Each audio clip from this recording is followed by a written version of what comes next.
Hoje eu quero trazer uma palavra de consolo. O texto que vou ler é Mateus 14. Peço que você abra sua Bíblia comigo. Mateus 14, versos 22 a 33. E esse texto diz assim, Mateus 14, 22.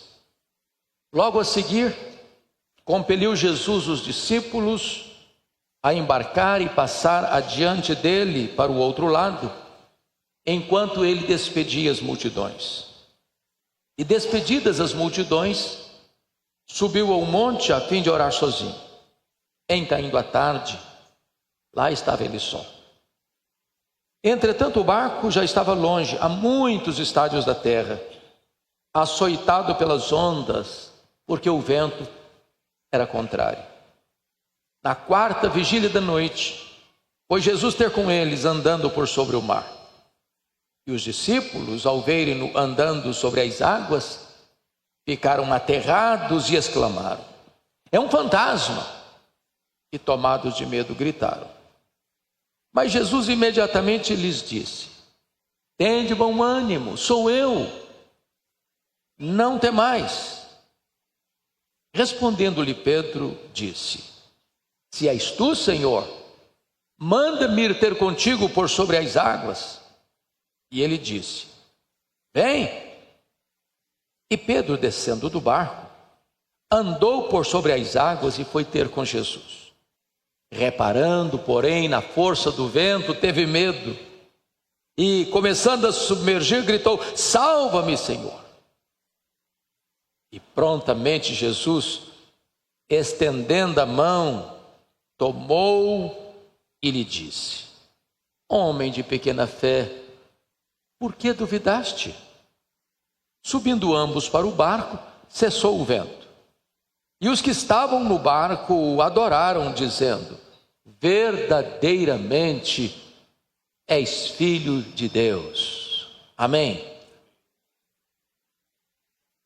Meus amados, esta narrativa bíblica é precedida por dois fatos ocorridos com Jesus. O primeiro fato foi que Jesus estava numa fase tão intensa do seu ministério, em face das múltiplas demandas das multidões, que ele não tinha tempo para comer, ele não tinha tempo para cuidar de si.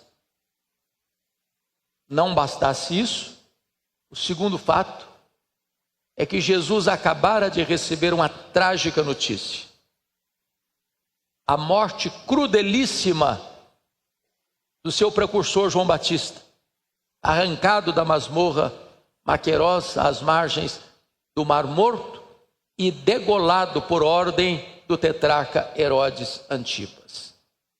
Diante desses dois cenários, Jesus tomou uma decisão: sair para uns dias de descanso, de retiro, para um lugar ermo. Diríamos nós hoje, para uns dias de férias.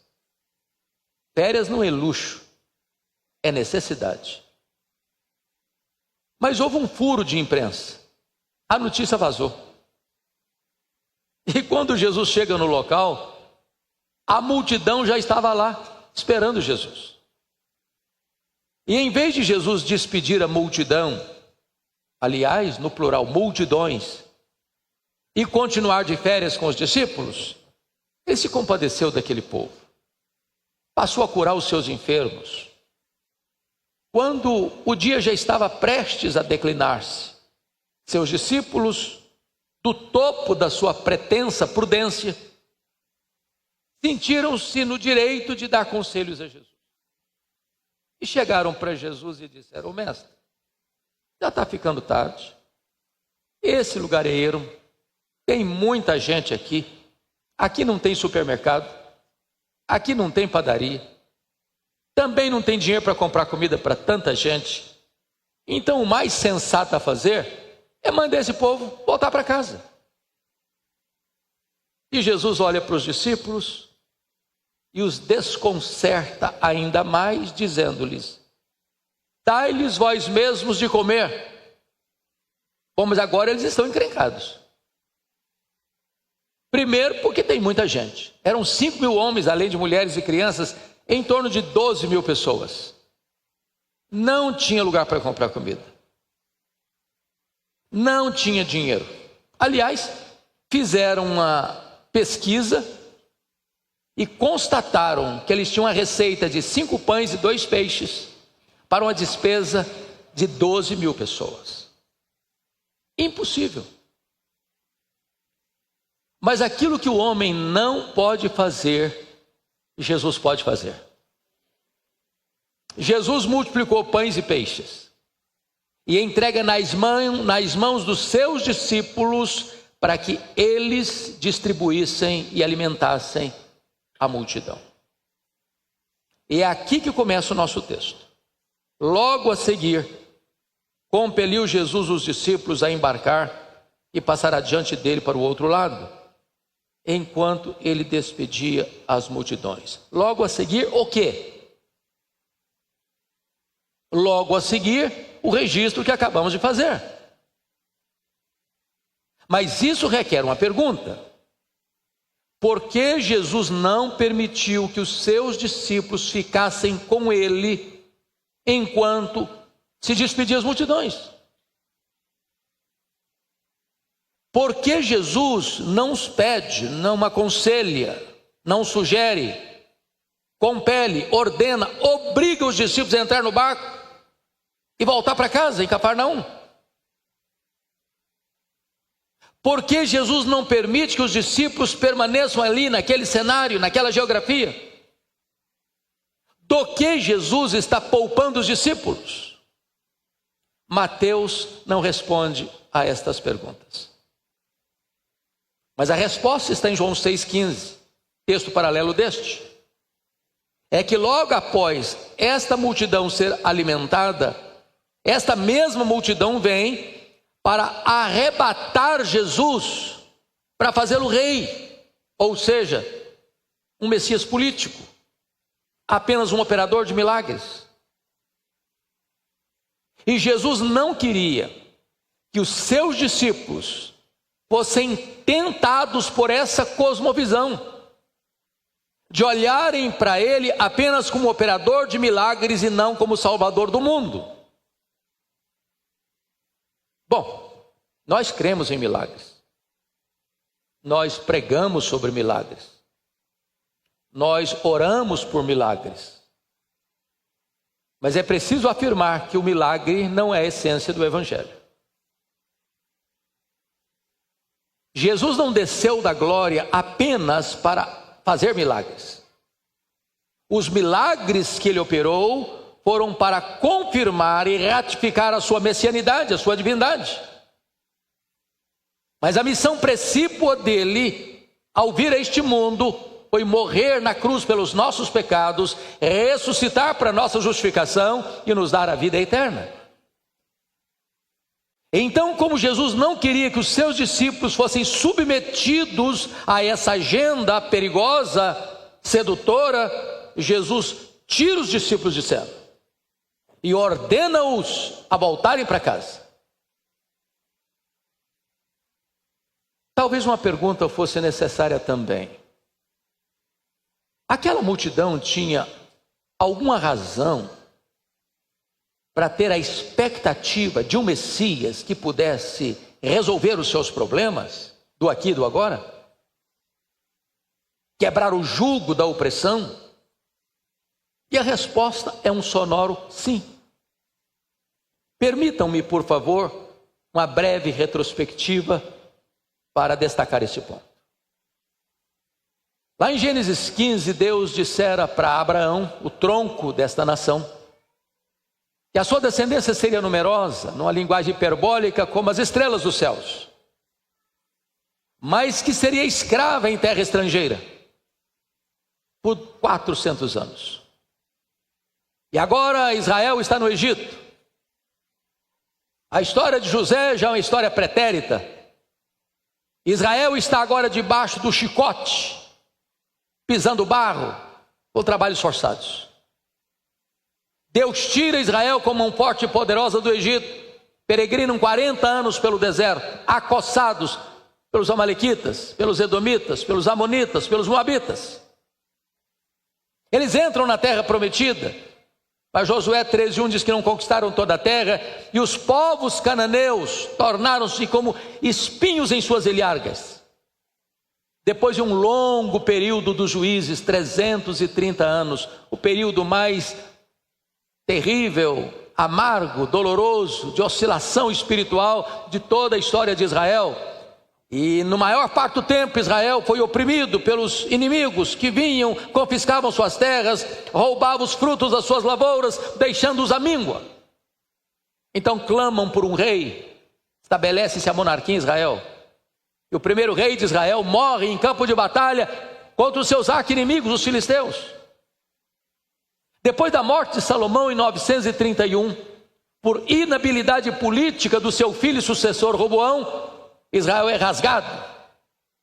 Das 12 tribos, 10 seguem a liderança cismática de Jeroboão I, formando o reino do norte, o reino de Israel, que durou 209 anos, 931 a 722, 19 reis, 8 dinastias. Nenhum desses reis andou com Deus, e essas 10 tribos do norte, na maior parte, viveu debaixo da opressão de seus inimigos, até que em 722 a Assíria leva esse povo para o exílio. As 2 tribos do sul suportaram um pouco mais, mas em 586 Nabucodonosor invade Jerusalém, incendeia o templo de Salomão e leva o povo para 70 anos de cativeiro na Babilônia. A Babilônia caiu, mas Israel fica debaixo do domínio do Império Medo-Persa. O Império Persa caiu, Israel fica debaixo do domínio do Império Grego. Alexandre o Grande morre precocemente antes de completar 33 anos de idade. Israel fica ora sob o domínio dos Ptolomeus do Egito, ora sob o domínio dos Seleucas da Síria. Em 63 a.C., Pompeu conquista aquele território, e agora Israel está debaixo do controle e domínio do poderoso Império Romano. Portanto, era a expectativa deste povo um Messias que pudesse dar a eles libertação do jugo e da opressão dos seus inimigos. Até os apóstolos de Jesus, mesmo depois da ressurreição de Jesus, ainda nutriam esse sentimento no coração, quando perguntaram para Jesus: vai ser nesse tempo que o Senhor vai restaurar o reino a Israel? Jesus deixou claro que o reino dele não é político, nem mesmo geográfico. O reino dele está no seu coração, você que creu no Senhor Jesus Cristo. Então Jesus não queria que os seus discípulos fossem tentados por essa agenda, e fez com que eles saíssem do cenário e voltassem para casa. Bom, agora vamos olhar o texto. Perdoe-me da introdução tão longa.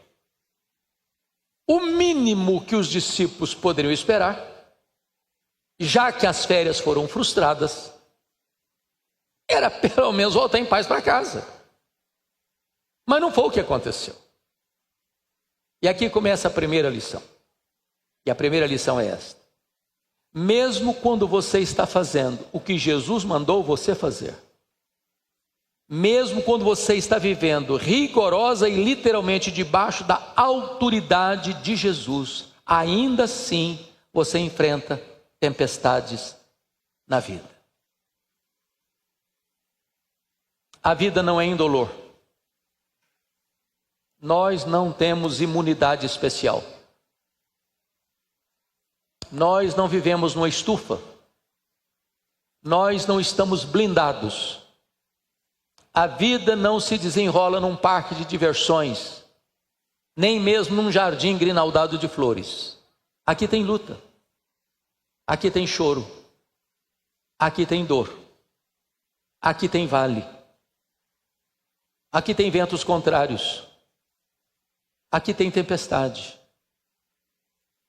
Enquanto nós estamos confortavelmente instalados nesta noite, neste santo lugar, tem irmãos nossos sofrendo dores terríveis, em tratamentos pesados, nos CTIs dos hospitais. Enquanto nós estamos aqui, há irmãos nossos sendo perseguidos, sendo presos, sendo torturados, morrendo como mártires por causa da sua fé em Cristo. Aqui tem choro, aqui tem dor. Nós não temos imunidade especial. Segunda lição do texto. Nas tempestades da nossa vida, Jesus sempre vem ao nosso encontro. Sempre. Nem sempre no nosso tempo, nem sempre do nosso jeito. Porque vejam vocês, quando eles entram no barco, ainda era dia. A trajetória não dava 1 hora de viagem. Já são passadas as 3 horas da madrugada. E eles ainda estão no epicentro da tempestade, no miolo da crise.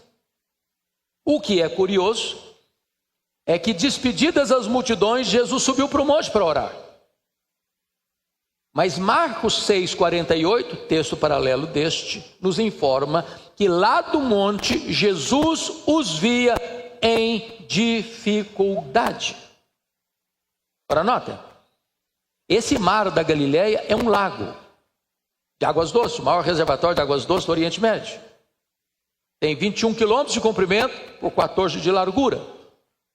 Esse lago está cercado de montanhas, as montanhas de Golã, as montanhas da Galileia. Esse lago está a 220 metros abaixo do nível do mar Mediterrâneo. Qualquer lugar da montanha você tem uma visão inteira do lago. Agora, Jesus os via em dificuldade. E a pergunta é: por que Jesus esperou até depois das 3 horas da madrugada para ir ter com eles?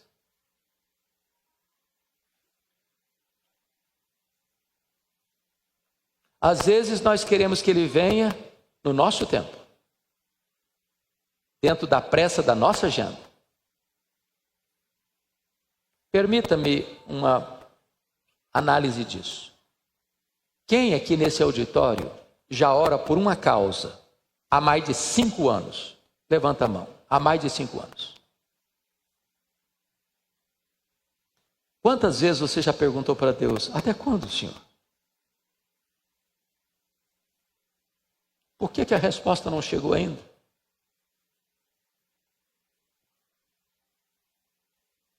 Ele sempre vem, mas nem sempre do nosso jeito, na nossa pressa. Porque Ele é Deus. Ele sabe a hora certa, a forma certa de vir ao nosso encontro. Se Ele está demorando, não é porque Ele não se importa. Ele vem no tempo dEle, da forma dEle, para a glória dEle, para que fique definido e claro que Ele tem poder para reverter as situações mais adversas, para mudar o placar do jogo da nossa vida, para virar a mesa da nossa história e para fazer um milagre na nossa vida, mesmo quando nós achamos que já passou a hora da intervenção divina.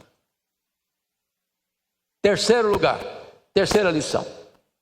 Ele sempre vem, ainda que na 4ª vigília da noite.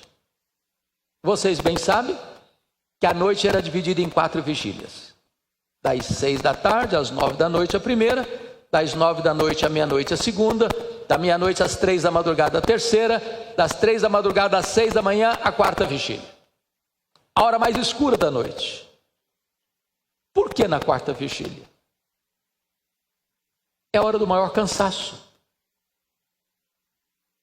É a hora que você diz: agora não tem mais jeito. É a hora que você pensa: agora o caldo entornou. É a hora que você imagina: agora não tem mais cura. Agora não tem mais recuperação para esse casamento. Agora eu já desisti. Agora eu já joguei a toalha. Agora a pessoa já foi longe demais para retornar. Agora a pessoa caiu profundamente demais para poder se erguer. Agora acabou. Eu quero dizer para você que mesmo quando os seus e os meus e os nossos recursos acabam, os recursos de Jesus continuam intactos. Quando você acha que não tem mais jeito, com Jesus tem jeito.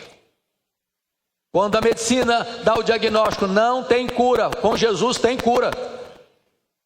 Quando você pensa que o casamento acabou, com Jesus não acabou.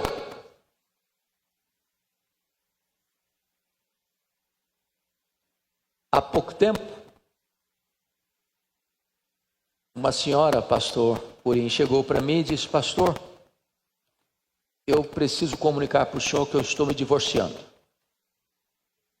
Eu tomei um susto e disse: como?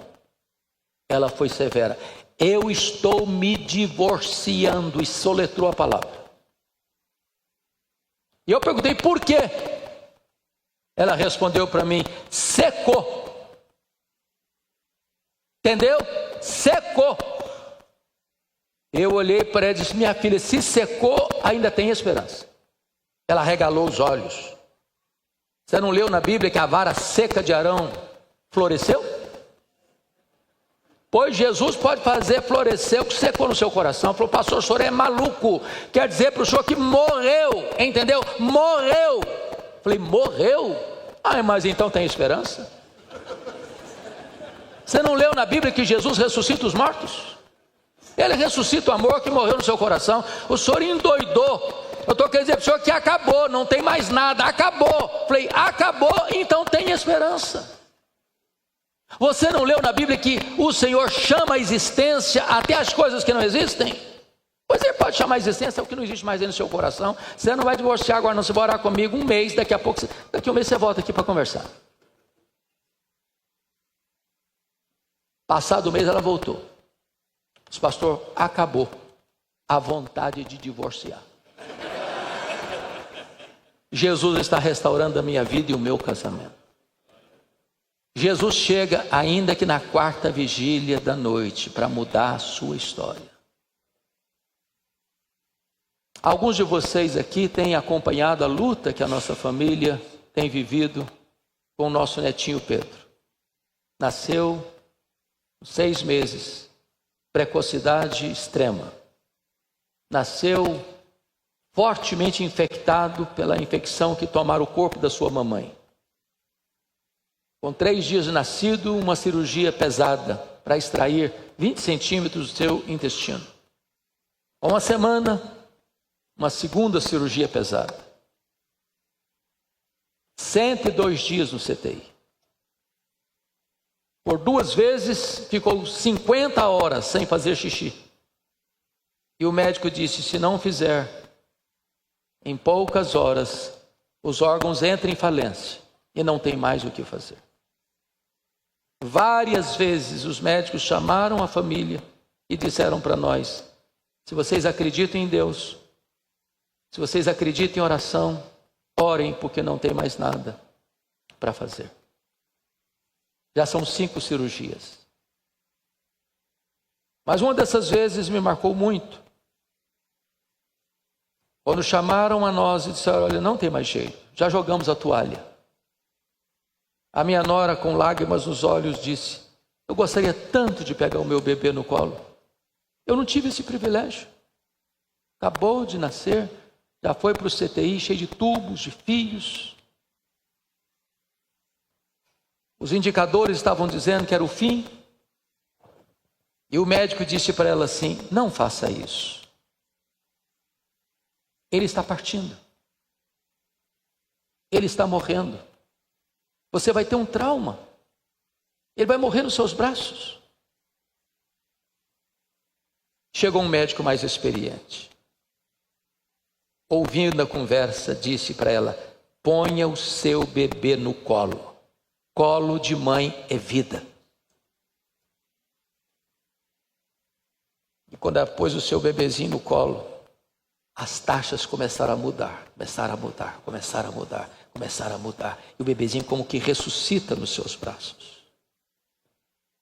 Muitas lutas ainda, mas está de alta, está em casa, e nós estamos crendo que Deus vai completar a sua obra na vida dele, porque Deus chega ainda aqui na quarta vigília da noite, para mostrar que Ele é Deus, que o fim dos nossos recursos não é o fim dos recursos de Deus, que a terra pode entrar em falência, mas os céus têm reservatórios inesgotáveis. Bendito seja o Senhor. Quarta lição: Ele sempre vem. Ele vem andando sobre o mar. E o que significa isso? O mar era aquilo que era maior do que os discípulos, que conspirava contra os discípulos, que ameaçava os discípulos. Quando Jesus vem andando sobre o mar, Ele está dizendo assim: o que é ameaça para você, o que você não consegue resolver, o que conspira contra você, o que intimida você, o que ameaça você de morte, aquilo que você não consegue administrar, está literalmente debaixo dos meus pés. Eu estou no controle. Nós servimos ao Deus Todo-Poderoso. Para Ele não tem impossíveis, para Ele não tem causa perdida, para Ele não tem doença incurável, para Ele não tem casamento irrecuperável, para Ele não tem pecador tão afundado no pecado que não possa ser resgatado. Para Ele tudo é possível. Bendito seja o seu nome. Hoje aqui nesta noite, os seus problemas são maiores do que você, estão literalmente debaixo dos pés do Senhor Jesus Cristo. Quinta lição: Ele sempre vem. E Ele vem para trazer entendimento espiritual às mentes confusas. Porque notem vocês, naquela noite escura, talvez um relâmpago luzidio abra um facho de luz na noite escura, e eles olham os discípulos e vem alguém andando sobre o mar e concluem rápido: é um fantasma, e tomados de medo gritaram. Ora, mas esses discípulos já eram crentes e ainda acreditavam em fantasmas? Pasmem vocês, há crentes ainda hoje que acreditam em fantasmas. A pergunta é: por que eles acreditavam em fantasmas? E a resposta talvez seja: daqueles 12 discípulos, 11 deles eram galileus. Só Judas Iscariotes tinha nascido na Judéia. A Galileia era a região mais povoada. A Galileia era cercada de povos gentílicos, povos pagãos, povos politeístas, povos cheios de crendices. A Bíblia chama Galileia dos gentios. Tanto é verdade isso, que em Mateus 16, quando Jesus está lá no extremo norte da Galileia, lá nas fraldas do Monte Hermon, lá em Bânias, onde nasce o Rio Jordão, lá em Cesareia de Filipe, Jesus faz uma enquete com seus discípulos assim: quem dizem os homens ser o Filho do Homem? E a resposta foi: Jesus, esse povo da Galileia está muito confuso. Uns pensam que tu és João Batista, outros afirmam que tu és Elias, outros dizem que tu és Jeremias, outros dizem que tu és alguns dos profetas. Ninguém acertou. Mas para um pouquinho só. Se vocês estão dizendo que esse Jesus aqui é o João Batista, mas o João Batista foi degolado. Vocês estão dizendo que esse Jesus aqui é Elias, mas o Elias foi arrebatado no céu. Vocês estão dizendo que esse Jesus aqui é Jeremias, o Jeremias já morreu há mais de 600 anos. Vocês estão dizendo que esse Jesus aqui é alguns dos profetas, mas os profetas estão mortos. Que negócio é esse? O que é isso? É que já naquele tempo e naquele lugar se acreditava em metempsicose, em transmigração das almas, numa linguagem mais comum, em reencarnação. Agora prestem atenção: quando a teologia está errada, o que ela produz é medo, é confusão, é perturbação. Jesus traz luz onde tem escuridão, traz clareza onde tem perturbação mental. O que liberta o homem é o Evangelho. Por isso Jesus diz: conhecereis a verdade e a verdade vos libertará. Quantas pessoas confusas, quantas pessoas com medo. Quando a teologia está errada, a solução está chegando e a pessoa está pensando que é um problema. É Jesus que está chegando e eles estão achando que é um fantasma. A resposta batendo na porta deles e eles estão apavorados. Mas ainda, em sexto lugar, Jesus sempre vem nas nossas tempestades. E Ele vem para acalmar o nosso coração e para resolver os nossos problemas. É curioso que tem duas tempestades relatadas nos evangelhos. A primeira delas em Marcos 4, 35 a 41, e a segunda, esta que estamos considerando. Na primeira tempestade, primeiro Jesus acalma a tempestade para depois acalmar os discípulos. Aqui, primeiro Jesus acalma os discípulos para depois acalmar a tempestade. E a pergunta é: por que ele muda de método? E a resposta é: porque tem hora que a tempestade está do lado de fora, tem hora que a tempestade está do lado de dentro. Tem hora que o que apavora você é a circunstância, tem hora que o que amedronta você é o sentimento. E Jesus está aqui nesta noite, e Ele conhece a tempestade de fora, Ele conhece a tempestade de dentro. Jesus está aqui nesta noite para acalmar a tempestade de dentro e para acalmar a tempestade de fora. Jesus está aqui nesta noite para acalmar o seu coração e botar um ponto final nas tempestades que assolam a sua vida. Ele sempre vem. Em sétimo lugar, Ele vem para levantar o caído. Às vezes nós censuramos o Pedro. Não deveríamos censurar, porque na verdade o único no barco que teve fé e coragem para dizer para Jesus: se és tu, Senhor, manda-me ir ter contigo por sobre as águas, foi Pedro. Os outros não tiveram essa fé, nem essa coragem.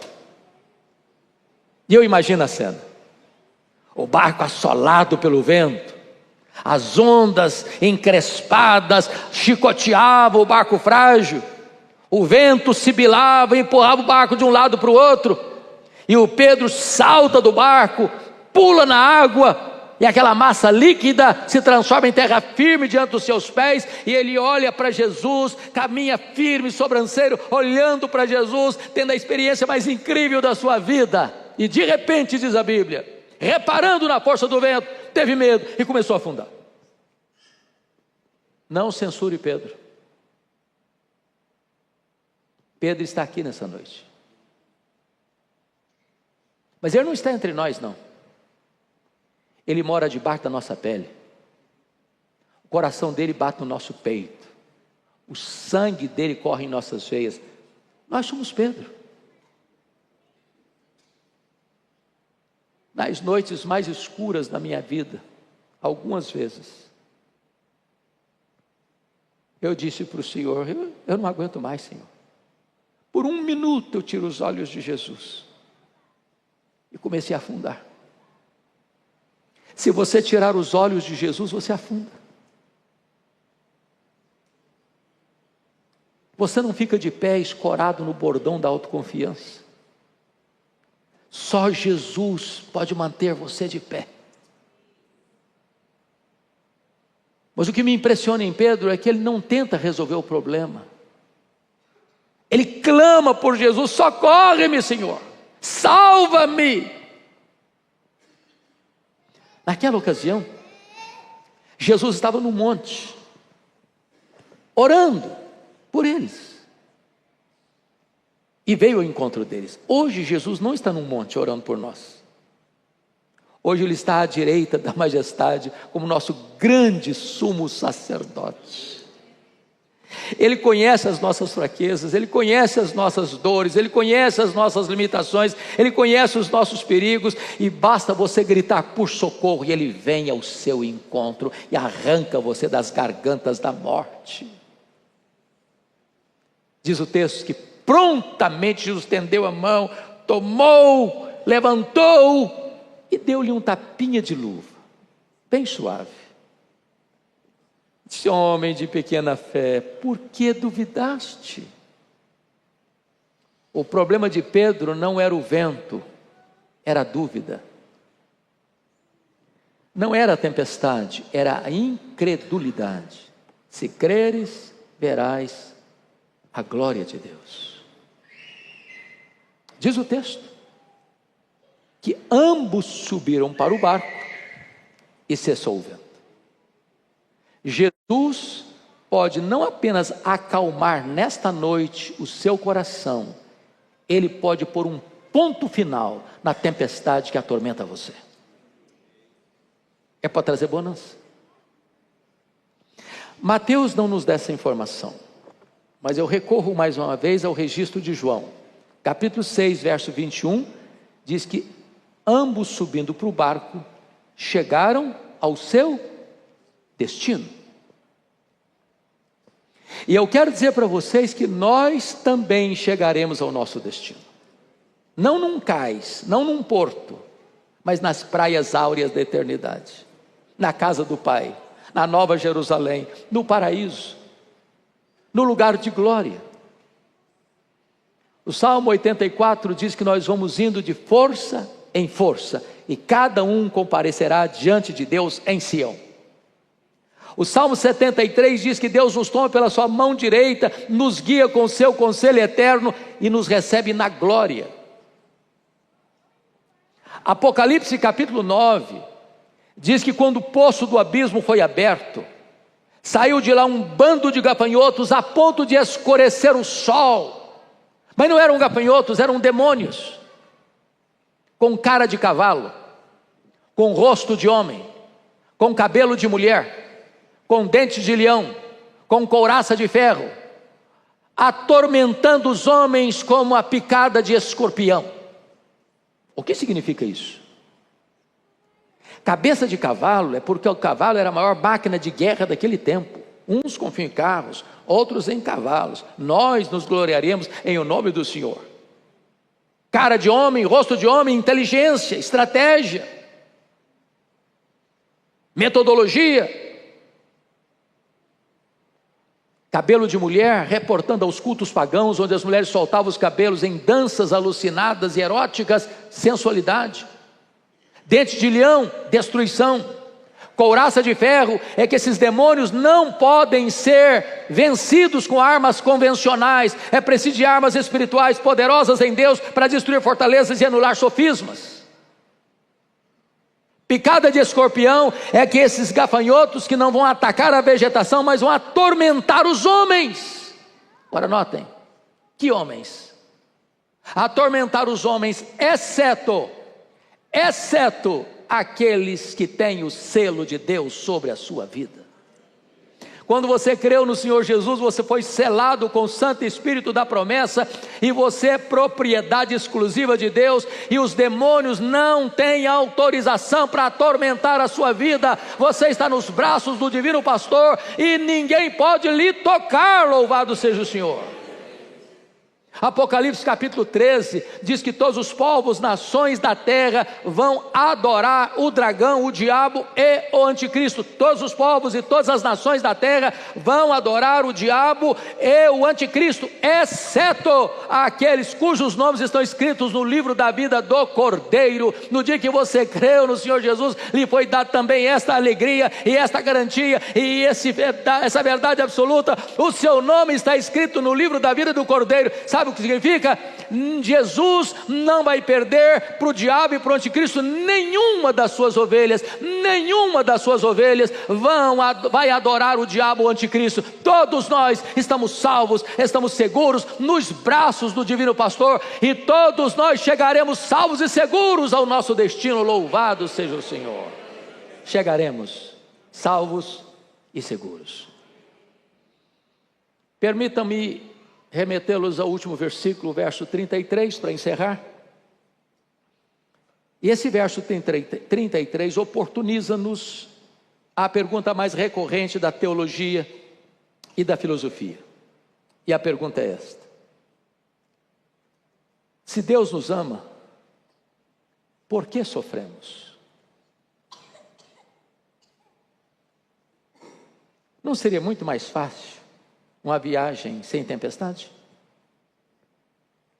Não seria muito melhor um voo de cruzeiro sem turbulência? Por que passamos por tempestades? O versículo 33 nos dá duas respostas. Diz o texto que quando subiram para o barco, os discípulos o adoraram. Leia atentamente a sua Bíblia e você verá que quem adora está prostrado. É impossível adorar o Rei da Glória com o narizinho empinado. Impossível. Diante dele até os serafins cobrem o rosto. Agora, entendamos uma coisa: mais pessoas se dobram na tempestade do que na bonança. Mais pessoas se dobram na doença do que na saúde. Mais pessoas se dobram na adversidade do que na prosperidade. Como diz o profeta Naum, às vezes o Senhor faz o caminho de acesso dele ao nosso coração na própria tempestade. Sabe qual é o seu problema? Sabe qual é o meu problema? É que nós temos a nuca rígida demais. A Bíblia chama isso de dura cerviz. Às vezes o Senhor permite uma tempestade para a gente se inclinar e adorá-lo. Por que Ele permite tempestade? Segundo lugar, para nos levar a um nível mais profundo de experiência com Ele. Os discípulos disseram: verdadeiramente és Filho de Deus. Mas eles já sabiam disso. Eles já sabiam disso. Eles já tinham visto Jesus dar vista aos cegos, dar audição aos surdos, dar voz aos mudos, dar movimento aos coxos. Mas agora Jesus faz um milagre na vida deles, na vida deles, na vida deles. Em outras palavras, o Senhor não quer que você tenha apenas uma experiência com Ele de segunda mão. O Senhor quer que você tenha a sua própria experiência com Ele.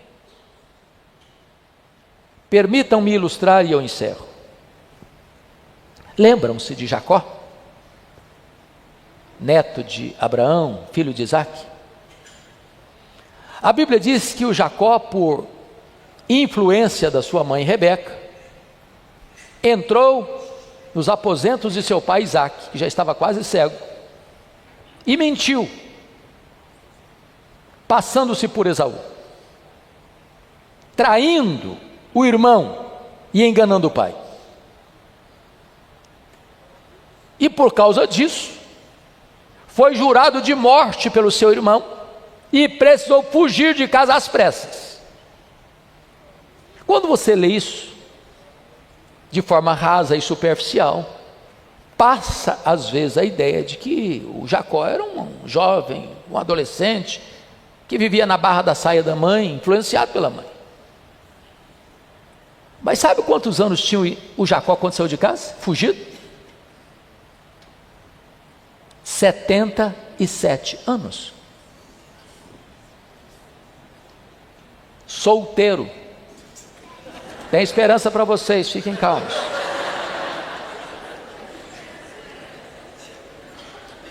Bom, você pode dizer, pastor, você não está chutando não? Não, não estou chutando, eu quero provar para você que ele tinha 77 anos quando saiu de casa. Ele saiu de casa com 77 anos e diz a Bíblia que ele precisou trabalhar 14 anos para ter o direito de casar com Raquel. Depois de 14 anos, nasce José. Portanto, se você soma 77 com 14, quando José nasceu, o Jacó tinha 91 anos de idade. Ele quis ir embora, sogrão não deixou, ele era trabalhador escravo. Ficou mais 6 anos. Portanto, ao todo, 20 anos em Padã Arã. Então, quando Jacó saiu de Padã Arã, ele tinha 97 anos e o José tinha 6 anos. Estão acompanhando o raciocínio? Ok. O José foi vendido pelos seus irmãos para o Egito como escravo com 17 anos. Portanto, quando José foi vendido para o Egito, o Jacó tinha 108 anos. 108 anos, certo? O José ficou no Egito 22 anos, até levar para lá sua família. Ora, se o Jacó tinha 108 anos quando José foi para o Egito, 22 anos depois, quantos anos tem Jacó? 130 anos. A Bíblia diz que foi para o Egito com 130 anos. Viveu no Egito 17, morreu com 147 anos. Então, está provado que o Jacó, saiu de casa com 77 anos de idade. Bom, isso é estatística, não é o ponto que eu quero enfatizar. Voltemos então à história. Quando ele sai de casa com 77 anos, o primeiro pouso dele foi em Betel. E ali Deus se revelou a ele e disse: eu sou o Deus de Abraão, eu sou o Deus de Isaque, teu pai. Mas Deus não completou: eu sou o teu Deus. Até os 77 anos de idade, o Jacó conhecia Deus apenas como Deus do seu avô e o Deus do seu pai, mas não como Deus da sua vida. Passaram-se 20 anos. Ele está voltando para sua terra. Passa pelo vale de Jaboque, aos 97 anos. E diz a Bíblia que o próprio Deus entra em luta com ele. E ele não quer ceder. Força com força, poder com poder, destreza com destreza. Então o Senhor o deixa aleijado, para não perdê-lo para sempre. E agora é o Jacó que não quer deixar o Senhor ir. E diz: eu não te deixarei ir se tu não me abençoares. De que bênção você está falando? Dinheiro não é porque já é um cara rico. Família não é porque ele tem numerosa família. Que bênção é essa que ele não pode mais abrir mão? É uma nova vida.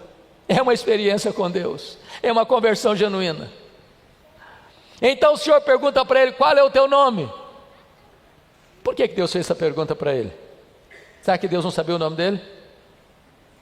É que há 20 anos, quando ele entrou nos aposentos do seu pai Isaque, Isaque perguntou: quem é você? Jacó respondeu: eu sou Esaú. És Esaú mesmo? Sim, eu sou Esaú. E mentiu. Agora Deus pergunta: qual é o teu nome? Ele responde: Jacó, suplantador. Aquilo não foi uma resposta, aquilo foi uma confissão. E Deus então não vai chamar mais suplantador, vai chamar príncipe, vai chamar Israel. E a Bíblia diz que ali ele viu a Deus face a face e a sua vida foi salva. E a partir dali Deus se revela para o mundo com um novo nome: eu sou Deus de Abraão, eu sou Deus de Isaque, eu sou Deus de Jacó. Ali Jacó teve a sua própria experiência com Deus. O Senhor trouxe você aqui hoje para celebrar os 117 anos dessa querida igreja. E Deus quer que hoje você saia daqui com a sua própria experiência com Deus, para você afirmar: verdadeiramente tu és o Filho de Deus.